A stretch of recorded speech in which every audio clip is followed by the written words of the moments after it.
A couple of years ago, me and a friend that we'll call Jim decided to hike the Appalachian Trail. We were pretty experienced hikers, so we thought we'd go big and hike the whole thing. It's about 2,200 miles and takes months, so it's not for the faint-hearted. But lots of people older than us had done it. However, there was a darker side to the trail. Many people have died there, many have disappeared, and no one really knows what happened to them. The fact that there were two of us made us confident, and we were all in.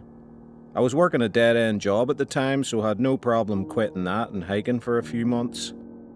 Jim came from a pretty wealthy background, so he could pursue his interests without having to worry.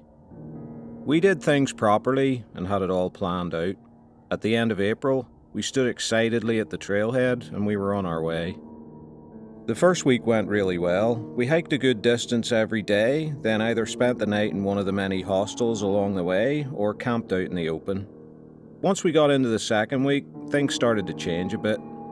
Like I said, Jim comes from a comfortable background. This was starting to cause a bit of a problem. He didn't like roughing it and wanted to slow down a bit and take longer. I had only allowed for these few months on trail. Sooner or later, I had to get back to reality and pay the bills, so I needed to plough ahead like we agreed. After some minor disagreements, we finally had a blow-up. Faced with a long day's hike, Jim didn't want to leave, favouring an extra day at the hostel. He finally grudgingly left, but he was complaining and remonstrating all the way. Finally, we came to a halt and exchanged words. He demanded that we go back and wait a day. I refused. Then we did something hikers should never do. We split. He went back and I continued on, with a vague promise to meet up again in a few days when he had recharged his batteries and walked through a scheduled rest day. I felt bad about the whole thing as I trudged on, and he probably did too, but we were both a bit pig-headed. In a way, he might have had a point. As the day wore on, whether it was the argument or whether I really did need rest, I started to feel dog-tired. I wasn't even halfway to that night's hostel, and I was getting slower. My better judgment would have had me turn around, but I just couldn't do it. As the light started to fade that evening, I realised I would have to camp out by myself, which wasn't ideal. I kept going, trying to get as close to the hostel as I could before settling down. A few hundred yards down the trail, I rounded a bend and was surprised to see a man standing there. He wasn't a hiker either. No backpack or hiking boots, just a regular middle-aged guy, bearded with slightly long hair and a warm, welcoming smile. "Hello there," he said. "Little late to still be making trail, ain't it?" I stopped and took a breath, and before I knew it, I was chatting to him about my day. His name was Bob, and he was very friendly and very knowledgeable about the area. Then out of the blue he said, "You're welcome to stay with me and the family tonight. We live just back of the trail here. We've taken in a lot of hikers over the years, and it's almost dinner time." He seemed like such a nice guy. He mentioned his family and previously taken in hikers, and I was dead on my feet, so it sounded good. We headed off up a track that ran north of the trail, towards a modest farmhouse. Smoke rose gently from the chimney. I could smell the dinner he referred to, long before we reached the doorstep. Bob went through the door and announced that he'd found another hiker who he'd invited back for dinner and a bed for the night. I followed along and came upon the family in the kitchen. I can't really remember the names of the people I was introduced to. There was Bob's wife, his parents, and a late teenage boy who I took to be his son. I did remember the other adult male that was there called Tom. I had no idea if he was a relation or friend or what. As we sat down to dinner, Tom did a lot of talking while the others were quiet. He was jovial and very knowledgeable about the trail. I thanked them after we'd eaten, and I was so tired that Bob immediately said, "I'll show you where you can sleep." I said my good nights and headed upstairs with Bob. The room was nice, exactly like you would imagine a farmhouse bedroom. I laid down my stuff, thanked Bob, and said good night. Not surprisingly, I was asleep pretty much before my head hit the pillow. I had no idea how long I'd been out cold before I suddenly came half awake. I was aware of a low, humming noise, but was still half dreaming. Over a few seconds, the humming noise became clear in my mind as humming voices. I looked up, and as my blurry eyes adjusted to the darkness, I thought I saw dark figures. I momentarily laid back before suddenly springing fully awake. My mind had warned me of danger, and I suddenly switched on. Standing before me were 6 hooded figures in dim candlelight. I let out an involuntary cry, whereupon one figure removed their hood. It was Tom, his face now completely changed from his earlier jovial self. "Stay where you are," he snarled. "You'll come with us." Fortunately for me, I'd fallen asleep almost fully clothed, without shoes but with socks. I sprang out of bed and charged the middle of the group as they were barring my way out. Hands grabbed at me.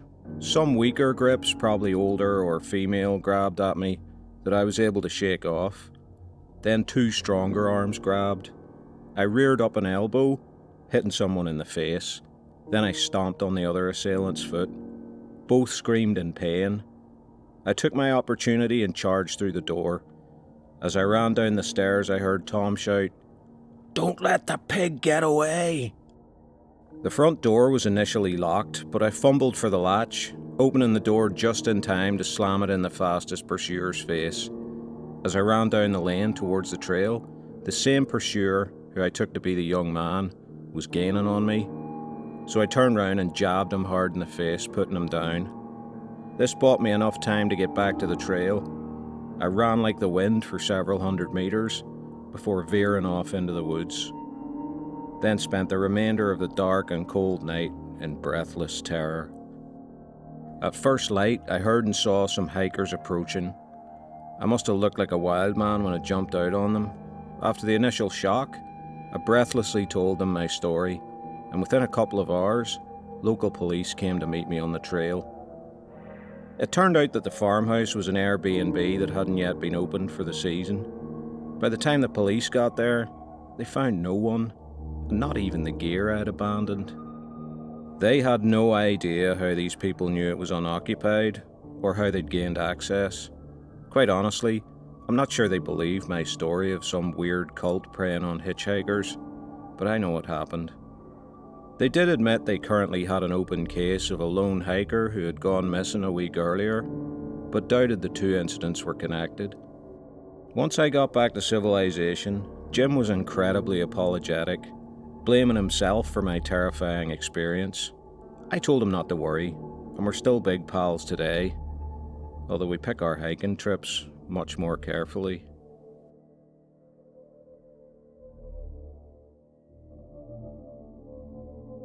California has some of the greatest trails and national parks anywhere.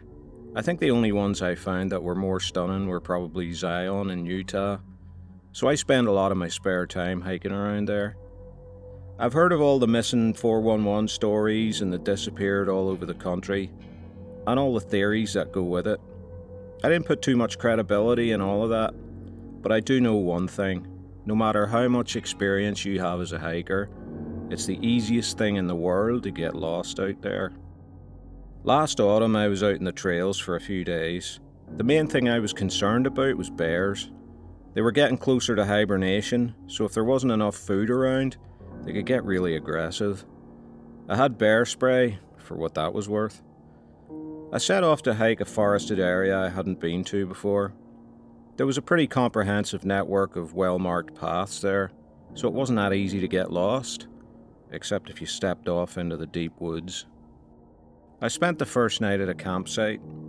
It was relatively close to civilization and there were plenty of people around, so that was all very uneventful. On the second day, I left the campground and went deeper into the woods.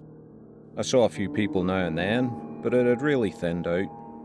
As the woods got deeper, it was darker overhead, even on a sunny day, so it was down to only the serious woodsmen now. Late in the afternoon, I needed to answer the call of nature.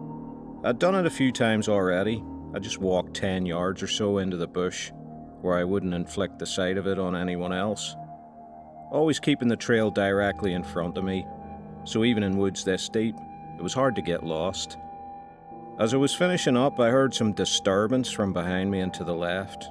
There was a rustle of undergrowth, and then what sounded like a growl. Instantly, I felt a strange presence. It was hard to explain. All at once, I saw what appeared to be a strange light. At first, I thought it was sunlight breaking through the branches, but it was like a pale fluorescent beam that fell on the leaves around me. I felt fear and staggered away from the area. The noise and the light seemed to follow me, and I ran further away. Looking back, it seemed like there was some strange electrical type disturbance in the woods behind me, following slowly, distorting the leaves and branches. I was feeling pretty terrified now, and stampeded my way as fast as I could back into the woods. I'd managed to put some distance between myself and whatever had spooked me back there. Shaken a little with fear, I stopped and watched. The strange disturbance was in one spot now, moving ever so slightly back and forth, as if unsure where to go. It crossed my mind that perhaps if I stood still, whatever it was couldn't follow me. I heard the strange growl again, which certainly helped to freeze me to the spot. I was transfixed, so I don't know how long I was standing there, but eventually, slowly but surely, the terrifying force lurking in the bushes faded away. I breathed a huge sigh of relief. Thinking I was in the clear, I had a sudden realization. I'd run too far back into the woods and now had no idea where the trail was. It was almost as dark as night where I was, deep in those woods. Fortunately, I had a compass and a geolocation device, from which I could both locate the trail or send out a distress signal for rescue. The problem was, if I turned the location device on, the screen would light up and it would make occasional noises. Whatever had petrified me beforehand might be able to zero in on it and follow me again. But there was nothing else for it. I had to get back to the trail. I was a sitting duck for whatever was out there, and I wasn't about to spend the night trapped in deep woods, crapping myself. I resolved that I would turn it on, get a quick read of where I needed to go, then run like hell. Seemed like it took forever for my device to come on, quickly locate me, and give me a bearing to safety.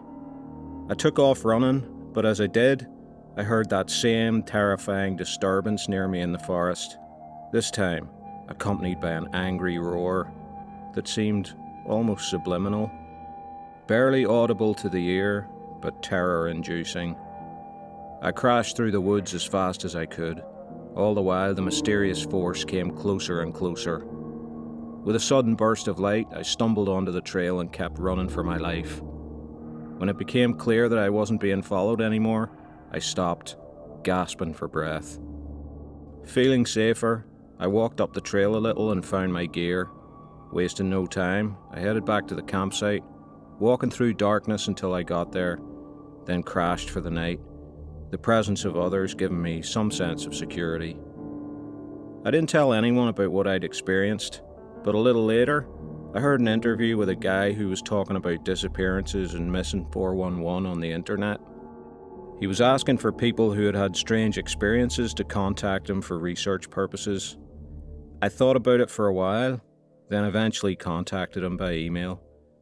After I told my story, he said that I'd probably been stalked by a cryptid or some sort of animal not yet identified by science. Now, just a few short weeks before, I would have laughed at the very idea of that.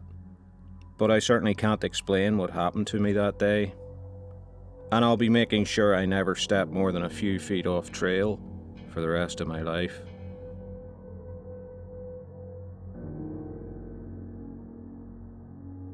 The story I'm about to tell happened to me way back in the late 1980s. I've been camping since before then, and I still camp today. I live in the UK and have camped all around the country, as well as around Europe. Never really had any issues and really enjoyed myself. This all happened one late summer. The whole summer had been crap. Lots of rain, biting winds. If you get a bad summer in the UK, it's bad alright. That certainly wasn't going to stop me from camping. I decided I'd go up to Scotland. People often complained about the weather up there, but it didn't really matter, since it was crap everywhere at the time. Those were the good old days of hitchhiking, so after a train up there, I was able to get around by thumbing a lift. I camped in a few spots, then decided to head for a forest park in the Highlands, which I won't name. It was spectacular up there, views of small inland lakes and wooded glens, long sweeping roads to roam. The first day I hiked well into the park, and really had the place to myself, probably because of the weather, although I did see one or two hardy fellow hikers. In the late afternoon, the drizzle started to get heavier. I'd heard on my trusty battery-operated radio that the forecast wasn't too clever, so I pitched my tent in a fire break and set up camp. By the time the light had faded, I'd already fried up some bacon on the camp stove, leaning out of the tent while cozily wrapped up in my sleeping bag. I had a small lamp outside the tent once it got dark, which I then pulled inside with me when I decided to do some reading before going to sleep. After a few pages, I wasn't really feeling it, so I turned the radio on. Reception was a bit spotty, but I tuned into a local station just as the news came on. There was a big story in the local region. Apparently a dangerous psychopath had escaped from an institution for the criminally insane. Authorities were warning that under no circumstances should he be approached, as he was violent and highly dangerous.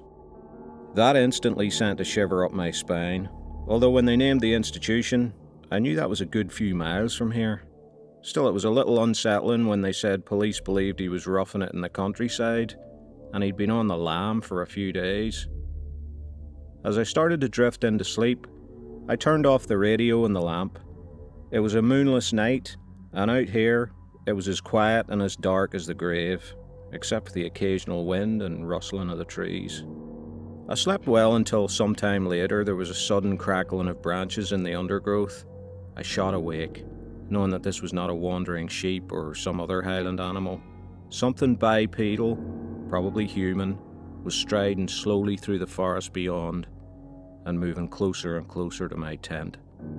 After a few moments' thought, with my heart pounding, I decided there was nothing else for it. I picked up the light, slipped on my boots, and headed outside. Clicking the light on as I unzipped the tent, I was relieved to see nothing directly outside, and I carefully turned the light to the side. Still nothing. I sprang out of the tent in case anyone or anything was waiting, but still there was nothing there. Now I'd stood up and was able to defend myself if necessary. Slowly pointing the light at the darkness beyond, I turned 360 degrees. After I'd gone about 180, I heard a sudden crack off to my right, and some sort of grunt. I shone the light towards where the noise came from, just in time to see a human figure dash off into the darkness, branches cracking. At least, I think it was a human figure. I decided to say something, and was terrified by how weak my voice sounded. "Piss off," I tried to shout. "I'm armed over here." That was a lie, of course, but I felt like I might as well bluff it. There was stillness out there again. I retreated to the front of the tent with the light and sat there, too hyped up to go back to sleep. But as time wore on, I was nodding off again. I decided whoever or whatever it was had to have moved on. I went back inside and got back into my sleeping bag. Turning the lamp down as low as it would go, I was out cold again within moments. What happened next was something of a blur. I began waking up to the sound of someone running, footsteps charging up the forest trail closer and closer until they halted right outside the tent. I came to my senses just as the tent was unzipped from the outside. In the low light, I saw a wild-looking bearded figure who let out a roar as the zip came down. Instinctively, I roared back and kicked out, striking the figure who held back just for a moment. I had time to feel fear in that instant, but instinct kicked in again, and I continued kicking. All at once I heard the barking of dogs and men's voices close by. The figure let out another roar and took off running. I slid out of the tent just in time to see him charging down the trail as light flooded in from behind me. Dogs and policemen ran past the tent. Then one sergeant veered off and came over to see me. "Are you all right, lad?" he boomed. "Yes, sir," I said.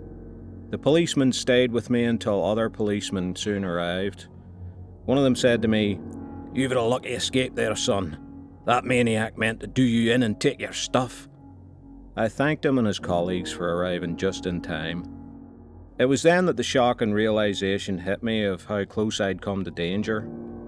It was on my mind for a while, but within months, I was back camping, convinced that this was my one and only brush with terror in the great outdoors.